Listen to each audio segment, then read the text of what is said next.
Hai, Assalamualaikum warahmatullahi wabarakatuh. Salam sejahtera, salam Malaysia Madani dan salam sayang semua. Hari ini 27 Mei 2026, hari Rabu, merupakan hari pertama Hari Raya Haji, Hari Raya Aidiladha. Dan tahun ni ialah tahun pertama saya menurun padang tengok lembu-lembu, kambing-kambing yang nak lapah dan nak dikorbankan gitu.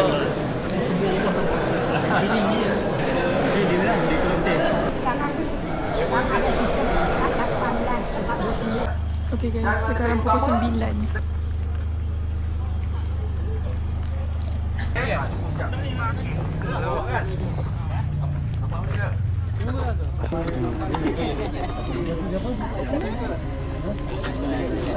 Okey, adik-adik semua sihat dah? Alhamdulillah.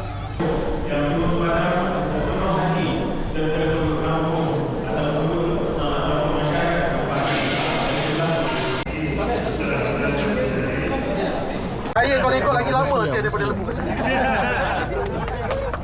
Saya lagi lama.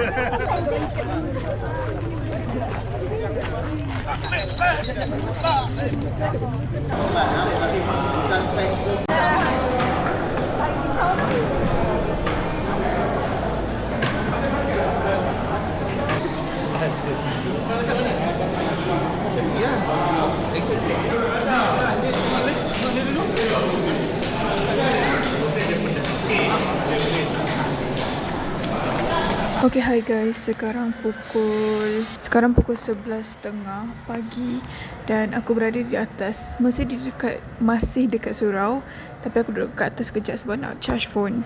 And sekarang proses dia ialah sedang melapah segala daging lembu yang ada. Ada 5 ekor. 1 2 3 4 5 6. Ada 6 ekor. 1 2 3 4 5.